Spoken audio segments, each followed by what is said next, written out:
সবাইকে নিউজ 24 চ্যানেলের পক্ষ থেকে স্বাগত। সাবস্ক্রাইব করে আমাদের সাথে থাকুন। উত্তর কোরিয়া ইস্যুতে চীনের দায়িত্ব বাদ দেওয়ার আহ্বান জানিয়েছে বেইজিং। ঘনিষ্ঠ মিত্র উত্তর কোরিয়ার পারমাণবিক কর্মসূচি বন্ধে চীনকে আরও উদ্যোগী হওয়ার আহ্বান জানানোর পর মঙ্গলবার এর জবাব দিল বেইজিং। গত সপ্তাহে পারমাণবিক ওয়ারহেড বহনে সক্ষম আন্তঃমহাদেশীয় ক্ষেপণাস্ত্রের পরীক্ষা চালিয়েছে উত্তর কোরিয়া। আন্তর্জাতিক নিষেধাজ্ঞা থাকা সত্ত্বেও প্রায় 2 বছরে দেশটি 11টি ক্ষেপণাস্ত্রের পরীক্ষা চালায়। জাতিসংঘের নিরাপত্তা পরিষদে উত্তর কোরিয়ার বিরুদ্ধে পদক্ষেপ নেওয়ার কোনো প্রস্তাব উত্থাপন করা হলে তাতে বরাবরই ভেটো দিয়ে আসছে চীন।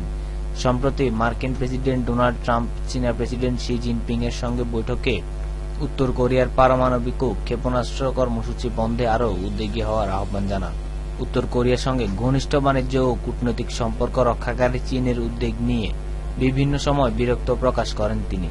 মঙ্গলবার নিয়মিত প্রেস ব্রিফিং এর সময় উত্তর কোরিয়াকে চীনের আরও বেশি চাপ দেওয়ার ব্যাপারে যুক্তরাষ্ট্র, জাপান ও অন্যান্য কয়েকটি দেশের আহ্বান সম্পর্কে প্রশ্ন করা হয় দেশটির পররাষ্ট্র মন্ত্রণালয়ের মুখপাত্র গেং শুয়ংকে।